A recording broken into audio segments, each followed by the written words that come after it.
नमस्कार। खबर दिन भर आप देख रहे हैं और आपके साथ मैं हूं पुनीत। चलिए खबरों की करेंगे शुरुआत और कांकेर से बड़ी खबर की बात करेंगे। सबसे पहले बात, कार में आग लगने के बाद परिवार जो लापता हो गया था, आखिरकार ये परिवार मिल गया। 13 दिनों के बाद सकुशल घर यह परिवार पहुंच गया। लापता दंपति से पुलिस पूछताछ करने में जुटी हुई है। मामले में पुलिस प्रेस कॉन्फ्रेंस भी कर सकती है। बता दें कि कार में आग लगने के बाद से पूरा परिवार लापता था। 2 बच्चों के साथ ही पति पत्नी लापता हो गए थे। चारमा के पूरी गांव में कार में आग लगने की घटना सामने आई थी और इसके बाद यह बात पता चली थी कि यह परिवार रायपुर पहुंचा था कुछ फोटोज निकालने के लिए। एक दिन फोटोज निकालने के लिए दिए गए, दूसरे दिन डिलीवरी भी ली गई। तब कांकेर की पुलिस रायपुर भी पहुंची हुई थी जांच करने के लिए। और इस बीच यह खबर आती है कुछ दिनों के अंतराल में कि यह परिवार मिल गया है, सकुशल घर लौट गया। अब यह परिवार इतने दिनों तक कहां था? दृश्यम जैसी ये स्टोरी नजर आ रही थी, लेकिन क्या इसके पीछे की असल कहानी है? कई सारे सवाल हैं इस पूरे मामले को लेकर। कार में आग लगी थी लेकिन परिवार उसमें था और परिवार गायब था, किसी का शव नहीं मिला था। लोगों को लगा था कि कार में आग लगी और परिवार जो है वो भी इसमें खत्म हो गया, लेकिन किसी का शव न मिलने पर सवाल कई सारे खड़े होने लगे कि यह परिवार गया कहां, कहां गायब हो गया। खूब तलाश की गई, पुलिस को सफलता नहीं मिली। फिर बाद में जब पता चला कि परिवार रायपुर में देखा गया किसी फोटो स्टूडियो पर, और अगले दिन रायपुर में अगले दिन फोटो की डिलीवरी लेने के लिए भी गए थे व्यापारी। और यह जांच चली रही थी। इस बीच ये खबर आती है कि परिवार वापस लौट आया, घर लौट आया। खेम नारायण हमारे संवाददाता हमारे साथ जुड़े हुए हैं, उनसे बात करते हैं। खेम नारायण, वाकई में यह बहुत अजीब मामला था और ऐसा लग रहा था कि कोई फिल्म की स्टोरी है ये, कि परिवार कार में से गायब हो गया, कार जल जाती है, परिवार का पता नहीं चलता। फिर 13 दिन के बाद परिवार अचानक से लौट आता है। कहां था अब तक, कैसे थे ये लोग, किन परिस्थितियों में थे, क्या हो गया था उस दिन, कुछ पता चला? जी, सबसे पहले तो ये है कि रहस्यमय तरीके से, जिस तरीके से इस परिवार ने शायद अपने अपहरण होने की जो साजिश रची थी और जिस तरीके से ये परिवार लापता था, आखिर पुलिस ने जो है इसमें सफलता पाई है और जो है परिवार को सकुशल परिवार से अभी पूछताछ की जा रही है। उनको परिवार के साथ देखा गया, उसके बाद पुलिस जो है अपनी टीम के साथ जाकर उन सभी परिवार वालों से पूछताछ कर रही है कि आखिर उन्होंने ये क्यों किया और क्यों आखिर उन्हें इस तरीके से कार को जलाकर आखिर छुपने की आवश्यकता क्यों पड़ी।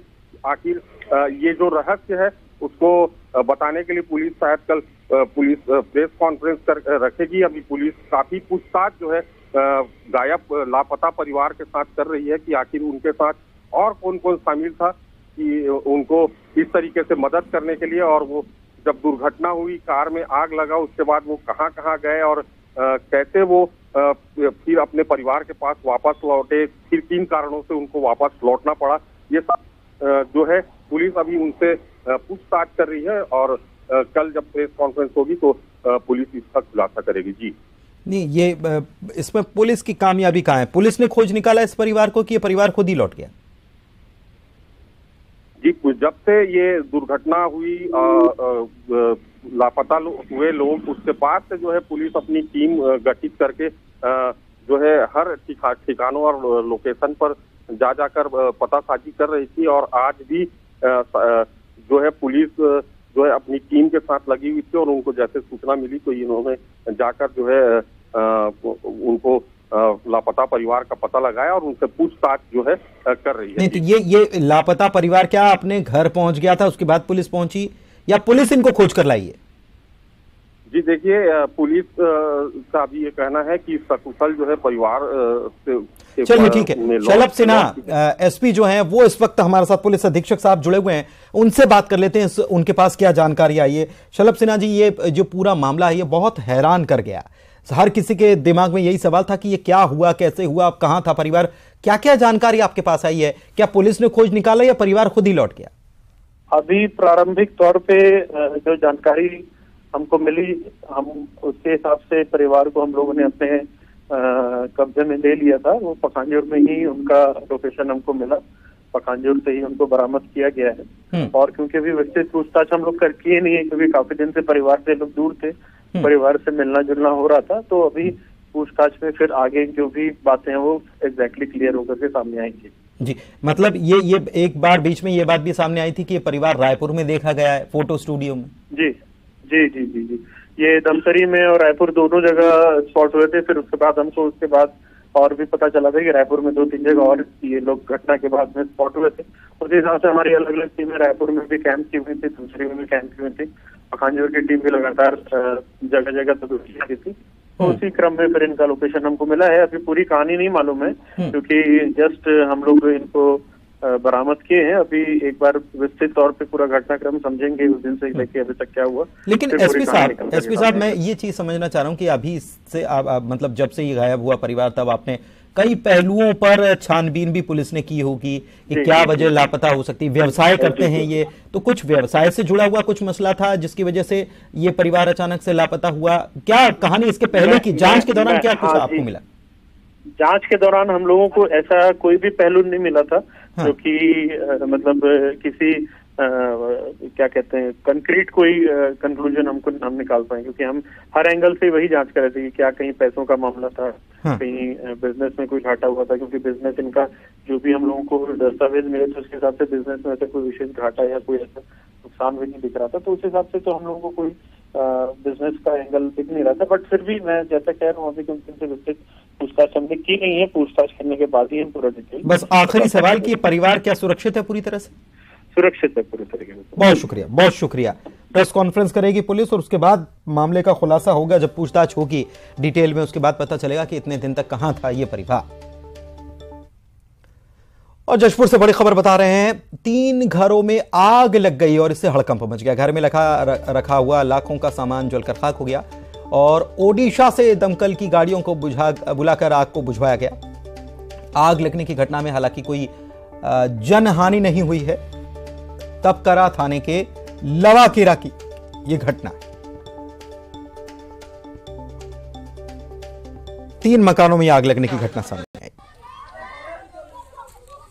दीपक हमारे संवाददाता हमारे साथ जुड़े हुए हैं, उनसे बात करते हैं। कैसे ही आग लगी दीपक, कितना नुकसान हो गया? जनहानि नहीं हुई भले ही, लेकिन नुकसान कितना हुआ?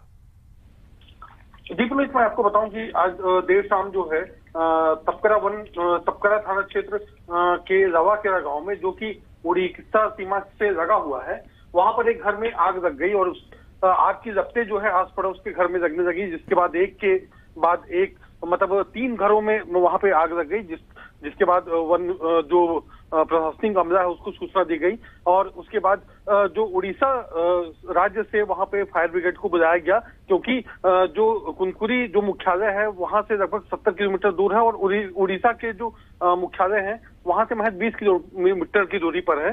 तो वहां पे फायर ब्रिगेड की टीम पहुंची और आग पर काबू पा लिया गया है। फिलहाल इस आग से लगभग लाखों का नुकसान हुआ है और जो प्रशासनिक अमला है वो मौके पर पहुंचा हुआ है और जो नुकसान का आकलन है वो करने में जुटा हुआ है। शुक्रिया आपका जानकारी के लिए। चलिए बढ़ते हैं आगे और बात अशोकनगर की करते हैं। इस वक्त की बड़ी खबर है और न्यूज 18 की खबर का बड़ा असर है। सीएमएचओ पर गाज गिरी है। सीएमएचओ नीरज छारी का ट्रांसफर भोपाल कर दिया गया है। दरअसल नृत्यांगनाओं का HIV टेस्ट कराने का यह पूरा मामला है। करीला धाम में जो मेला लगता है, ये आप जो तस्वीर देख रहे हैं ये सीएमएचओ की तस्वीर है और यहीं पर इन्होंने टेस्ट किए थे, HIV टेस्ट किए थे। जो नृत्यांगनाएं आती हैं डांस करने के लिए, राई लोक नृत्य करने के लिए, ये नृत्यांगना जो हैं वो यहाँ पर पहुँचती हैं करीला धाम में।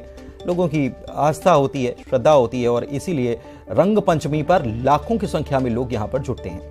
न्यूज 18 ने खबर दिखाई कि HIV टेस्ट को लेकर सवाल भी उठाया कि HIV टेस्ट आखिर क्यों, और जब ये सवाल उठा तो फिर मंत्री ने कहा कि इस मामले में जांच हम कराएंगे। पहले इस बात की पुष्टि करना जरूरी है कि यह हुआ था कि नहीं हुआ था। उषा ठाकुर जो मंत्री हैं उन्होंने ये बात कही थी। वहीं इस मामले में राष्ट्रीय महिला आयोग जो है उसने संज्ञान लिया है, नोटिस दिया, 5 दिन में जवाब देने को कहा गया है। और इस बीच खबर ये न्यूज 18 का खबर का बड़ा असर ये कि सीएमएचओ को निलंबित कर दिया गया।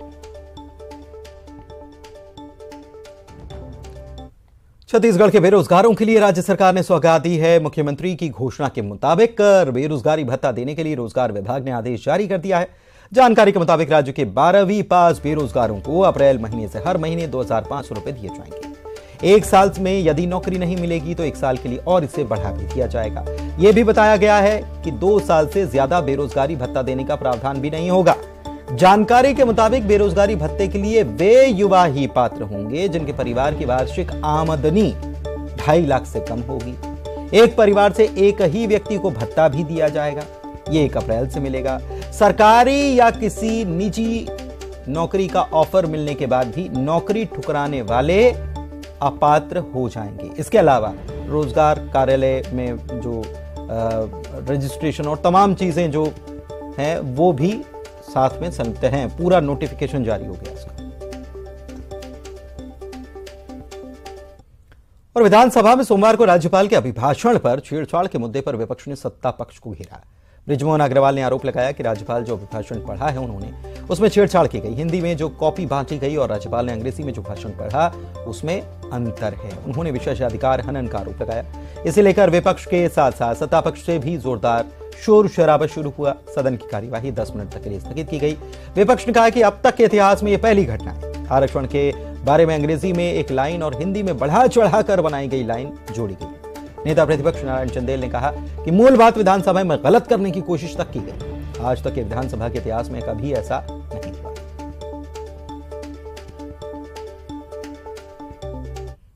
साहब ने जो संविधान सम्मत बात है उसकी चर्चा की।